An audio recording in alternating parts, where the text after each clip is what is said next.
യും കർത്താവായ യേശു ക്രിസ്തുവിലേക്ക് ഏൽപ്പിക്കാം. അവിടുന്ന് നമ്മളെ നിരാശരാകുകയില്ല. അവിടുന്ന് നമ്മുടെ സംരക്ഷകനാണ്, നമ്മുടെ സഹായകനാണ്. അവിടുന്ന് നമ്മളോടൊപ്പമുണ്ട്, നമ്മുടെ കൂടെ തന്നെയുണ്ട്. നമ്മളെ നന്മയിലേക്ക് നയിക്കുവാൻ നമ്മുടെ ഹൃദയത്തിൽ അവിടുന്ന് വസിക്കുന്നു. നന്മയും തിന്മയും ഒരുപോലെ യുദ്ധം ചെയ്തുകൊണ്ടിരിക്കുന്ന ഒരു സംഘർഷാവസ്ഥയിലാണ് നമ്മൾ ഇപ്പോൾ കടന്നു പോകുന്നത്. ഈ വലിയ ഈ ദുരന്തത്തിൻ്റെ ഈ ഭീകരതയുടെ അവസ്ഥയിൽ നിന്നുകൊണ്ട് നമുക്ക് നന്മയെ തന്നെ തിരഞ്ഞെടുക്കാം. നമ്മൾ അതിനുവേണ്ടി യത്നിക്കാം. യുദ്ധത്തിൻ്റെ കിംവദന്തികൾ ഇവയെല്ലാം ഉണ്ടാകുമെന്ന് കർത്താവായ യേശു ക്രിസ്തു പിതാവായ ദൈവം പറഞ്ഞിട്ടുണ്ട്. അത് കാരണം കൊണ്ട് നമ്മൾ എപ്പോഴും ജാഗരൂകരായിരിക്കുന്നവർക്ക് മാത്രമേ നമ്മുടെ ജീവിതത്തെ ക്രമീകരിക്കാൻ സാധിക്കുകയുള്ളൂ. നമ്മൾ കർത്താവായ യേശു ക്രിസ്തു ഇന്നലെയും ഇന്നും എന്നും ജീവിക്കുന്നവനാണ്.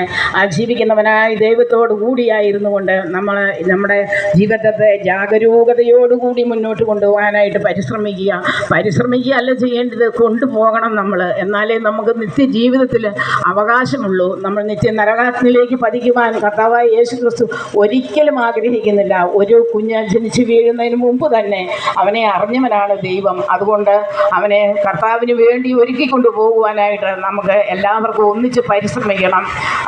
എല്ലാ തിന്മകളെയും വിട്ടുപേക്ഷിച്ചുകൊണ്ട് നന്മയുടെ പാതയിലൂടെ ചരിക്കുവാൻ ഒരു പ്രകാശത്തിൻ്റെ കിരണങ്ങൾ എല്ലാ കുടുംബങ്ങളിലേക്കും എല്ലാ വ്യക്തികളുടെ ഹൃദയങ്ങളിലേക്കും വീശട്ടെ എന്ന് ഞങ്ങൾ പ്രാർത്ഥിക്കുന്നു.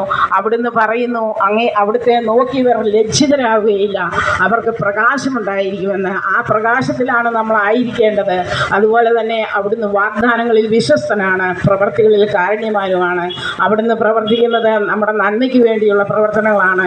ആയതിനാൽ കർത്താവായ യേശു ക്രിസ്തുവിൻ്റെ നാമത്തിൽ ഈ ചെക്കട്ടപ്പാറയിലുള്ള എല്ലാ നിവാസികളും യേശു ക്രിസ്തുവിൻ്റെതായി മാറട്ടെ എന്ന് ഞങ്ങൾ പ്രാർത്ഥിക്കുന്നു. നാനാജാതി മതസ്ഥരും അവർക്കെല്ലാം ഉള്ളതാണ് യേശു ക്രിസ്തു. യേശു ക്രിസ്തുവിനെ ആർക്കും വിളിക്കാം സ്വാതന്ത്ര്യത്തോടെ. എൻ്റെ യേശുവേ എന്ന് ഹൃദയപൂർവ്വം വിളിക്കുമ്പോൾ അവിടുന്ന് വിളി കേൾക്കുന്നവനാണ്. അതുകൊണ്ട് നമുക്ക് കർത്താവായ യേശു ക്രിസ്തുവിൻ്റെ പാതയെ പിന്തുടർന്നുകൊണ്ട് അവിടുത്തെ പ്രബോധനങ്ങളെ ഉൾക്കൊണ്ടുകൊണ്ട് ആ ദൗത്യം ഏറ്റെടുത്തുകൊണ്ട് കൂടുതൽ ആൾക്കാരെ ഈശോയുടെ തിരുവചനങ്ങൾ അറിയിച്ച് അവരെ നന്മയിലേക്ക് നയിക്കുവാൻ അവിടുന്ന് ഒരു സ്വർഗീയ വിരുന്ന് നമുക്ക് ഒരുക്കിയിട്ടുണ്ട്. ആ വിരുന്നിൽ പങ്കാളികളാകുവാൻ അവിടുത്തോടൊപ്പം എപ്പോഴും മാലാഖമാരൊന്നിച്ച് പാടി സ്തുതിക്കുവാനുള്ള ഒരു അനുഗ്രഹം നമുക്കെല്ലാവർക്കും നേടിയെടുക്കാം. നമുക്ക് അതിനുവേണ്ടി നമുക്ക് യത്നിക്കാം. ഇപ്പോഴിവിടെ ഈ ഇത്രയും വചനങ്ങളൊക്കെ പ്രഘോഷിച്ച് എല്ലാവരെയും കർത്താവിൻ്റെ യേശു ക്രിസ്തുവിൻ്റെ നാമം അറിയിക്കുവാൻ കർത്താവ് എന്നെ ഒരുക്കിയതിന് കർത്താവിൻ്റെ നാമം മഹത്വപ്പെടട്ടെ. യേശു ക്രിസ്തുവിന് സ്തുതി. ഹല്ലേലൂയ.